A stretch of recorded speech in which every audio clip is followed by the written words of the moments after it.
Hello दोस्तों, welcome back my channel. आज के हम और एक नॉलेजेबल वीडियो के ऊपर रिएक्शन लेकर आज जो अपडेट निकला है ना दोस्तों, वो है सबमरीन को लेकर। अब ऐसा क्या अपडेट है वो तो हम लोग को वीडियो देखने के बाद ही पता चलेगा। अल्फा डिफेंस का वीडियो है, आप लोग को ओरिजिनल लिंक मिल जाएगा in the description. So let's start this video. Alpha defence Hindi में आपका स्वागत है। आज के इस वीडियो में हम लोग बात करेंगे भारतीय नौसेना की सबमरीन्स के बारे में और समझने की कोशिश करेंगे कि कैसे भारतीय नौसेना की सबमरीन्स को लेकर यूरोप में एक जंग छिड़ी हुई है। देखिए, आप सभी को पता होगा कि भारतीय नौसेना की तरफ से स्कॉर्पियन क्लास की सबमरीन्स ऑपरेट की जाती हैं।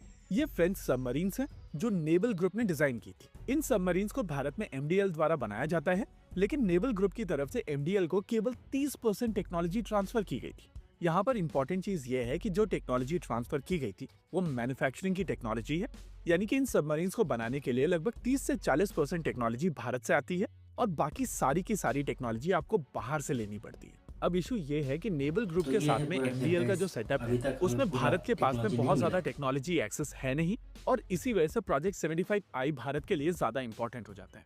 चीजें केवल यहीं पर नहीं रुकती हैं। नेवल ग्रुप की तरफ से टीकेएमएस को क्रिटिसाइज किया जाता है कि वो अननेसेसरी भारत में कंपटीशन बढ़ा रहे हैं और टेक्नोलॉजी ट्रांसफर के प्रॉमिस कर रहे हैं। देखिए, प्रोजेक्ट 75I में भारतीय नौसेना के पास में दो ऑप्शंस थे, एक नवांशा का जो स्पेनिश कंपनी है और दूसरा थिसेनक्रप मैरीन जो जर्मन कंपनी है। ये चीज तो क्लियर हो चुकी है कि नवांशा इस कंपटीशन से बाहर है और भारत S80 क्लास की सबमरीन्स के साथ में नहीं जाने वाला है। रही बात थिसेनक्रप मरीन की, तो उनकी फाइनेंशियल कंडीशन सही नहीं है और कार्लाइल के साथ में उनकी जो डील चल रही थी वो भी खत्म हो चुकी है।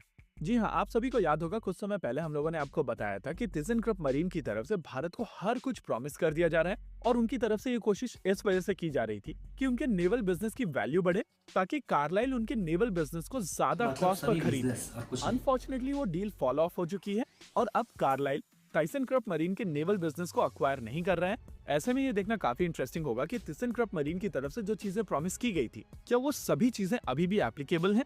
वैसे टेक्नोलॉजी ट्रांसफर का जो गेम होता है उसको भी समझना जरूरी है। आमतौर पर सभी फॉरेन वेंडर्स की तरफ से पहले कह दिया जाता है कि वो हर चीज भारत को ट्रांसफर करेंगे और एक बार जब डील साइन हो जाती है उसके बाद भारत के पास में बहुत ज्यादा नौटंकी लेवरेज दिखाना नहीं शुरू। बचता है। आप ऑलरेडी उस प्रोजेक्ट में करना कमिट ही हो नहीं चुके चाहिए। होते हैं, आपने इंफ्रास्ट्रक्चर के ऊपर बहुत ज्यादा इन्वेस्टमेंट कर दिया होता है, सर्विसेज उन सिस्टम्स को लेकर कमिट कर चुकी होती हैं, जिससे उनके ऑपरेशंस भी उस सिस्टम के ऊपर डिपेंड हो चुके होते हैं। ऐसे पॉइंट ऑफ टाइम पर जब फॉरेन ओईएम्स की तरफ से कहा जाता है कि टेक्नोलॉजी ट्रांसफर नहीं की जाएगी तो आप उस प्रोजेक्ट से बाहर नहीं आ सकते हैं, और ये चीज फॉरेन ओईएम्स को पूरी तरीके से समझ में आती है। स्कॉर्पियन डील में इसी चीज का फायदा उठाया था नेवल ग्रुप ने, और इवेंचुअली भारतीय नौसेना को जो चीजें प्रॉमिस की गई थी वो भी अभी तक ट्रांसफर नहीं की गई हैं।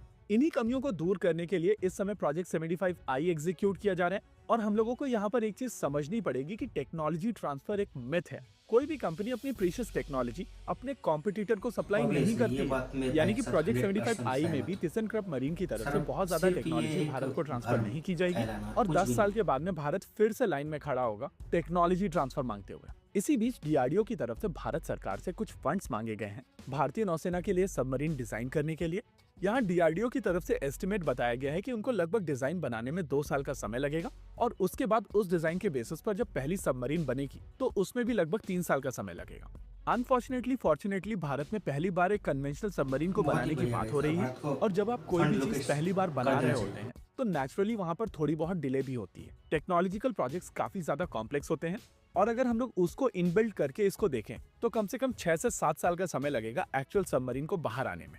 यानी कि अगर भारत सरकार की तरफ से ये प्रोजेक्ट आज अप्रूव किया जाता है तो साल 2030 के आसपास भारतीय नौसेना को पहली सबमरीन मिल जाएगी, जो प्रैक्टिकली क्षमताओं में काफी हद तक उन सबमरीन्स के बराबर होगी जो प्रोजेक्ट 75I के तहत भारतीय नौसेना को मिलने वाली है। इसके अलावा भारतीय नौसेना की तरफ से अगर प्रोजेक्ट 75I एग्जीक्यूट किया जाता है तो वहां से भी पहली सबमरीन आने में 4 से 5 साल का समय लगेगा, भाई लगे लेकिन टाइम, इशू मगर वही होगा हमारा कि खुद का 5 तो साल होगा के ना। बाद में हम लोग टेक्नोलॉजी वही सबसे ट्रांसफर बड़ा के बात लिए है किसी guys। और देश के सामने खड़े होंगे।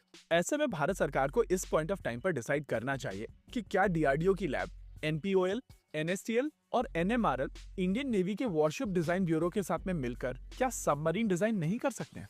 होप डिसीजन मेकर्स यहाँ पर समझेंगे कि टेक्नोलॉजी ट्रांसफर केवल एक मिथ होता है। तो दोस्तों, वीडियो तो यहाँ पे खत्म। बहुत ही नॉलेजेबल वीडियो था गाइस, बहुत कुछ जानने को मिला वीडियो से। अब तो दोस्तों मुझे ऐसा लगने लगा है कि हर एक कंट्री ना एहसान फरामों से सिर्फ अपने बारे में सोचता है, किसी के बारे में नहीं। अब आप लोग ही सोचिए ना, जर्मनी के साथ हमारा जो डील हुआ था तो उन्होंने कहा था उस टाइम कि हमें टेक्नोलॉजी ट्रांसफर करने वाला, मगर उसने भी ना उसका असली जो रंग है वो दिखाना शुरू कर दिया, दिखा दिया गाइस। और ये बात सही है, सच है दोस्तों, इसको हमें मानना ही पड़ेगा। कोई भी कंट्री ना टेक्नोलॉजी ट्रांसफ़र नहीं करेगा। वो कहते हैं, देखिए बहुत ही बड़ा बड़ा डील है, अरबों खरबों रुपए का डील है, तो इस डील को हासिल करने के लिए वो बहुत बड़ा बड़ा जो वादा है वो कर देता है, मगर लास्ट में जाकर पता चलता है कि उन लोगों का जो वादा वो करते हैं वो एक्चुअल में मिथ है, जो कि साबित भी हो चुका है। और हमें टेक्नोलॉजी ट्रांसफ़र किया गया है, किस चीज़ का? मैन्युफैक्चरिंग का। जिसके लिए हमने डील किया उसका नहीं, सबमरीन का नहीं। तो आप लोग सोचो इन लोग का मानसिकता कितना गंदा है। मैं तो भारत सरकार को, हमारे गवर्नमेंट को एक बात कहना चाहता हूँ कि देखिए डील कीजिए, मगर 100 बार सोच समझ कर। जो भी कंट्री एक बार हमारे साथ गलत काम करता है ना, उसके साथ नेक्स्ट टाइम और कोई भी डील नहीं करना चाहिए। हमारे जो सरकार, हमारा जो गवर्नमेंट है, उनसे फंड मांगा है सबमरीन के लिए, तो मैं सरकार को एक ही बात कहना चाहता हूँ कि वो जो फंड है उसको दे दिया जाए। अब वीडियो में बताया गया है कि 2030 से पहले या 30 तक पहला सबमरीन हम बनाकर हमारी सेना में शामिल कर सकते हैं। ठीक है भाई, और भी ज़्यादा लगे 2 साल, मगर हम हमारा खुद का मेड इन इंडिया जो सबमरीन है वो तो बना लेंगे। हमें और एक नया सबमरीन का जो टेक्नोलॉजी है वो भी मिल जाएगा। किसी दूसरे देश के ऊपर डिपेंडेंट तो नहीं रहना पड़ेगा कि हमें टेक्नोलॉजी ट्रांसफ़र कर दो और वो फिर से एक बार हमें धोखा दे दे। तो इस चीज़ का गुंजाइश तो करना ही नहीं चाहिए। दोस्तों लास्ट में मैं एक बात कहना चाहता हूँ, ये जो फंड का बात किया गया है, भारत सरकार को इसके ऊपर बहुत ही डीपली सोचना चाहिए, उसके बाद सोच समझ के डिसीजन लेना चाहिए। फिर से मैं एक बात कहना चाहता हूँ कि फंड दे देना चाहिए। आप लोगों का क्या मानना है कमेंट में जाकर बताओ। अच्छा लगे तो लाइक और शेयर कर देना। मिलते हैं नेक्स्ट वीडियो में, तब तक के लिए जय हिंद, जय भारत।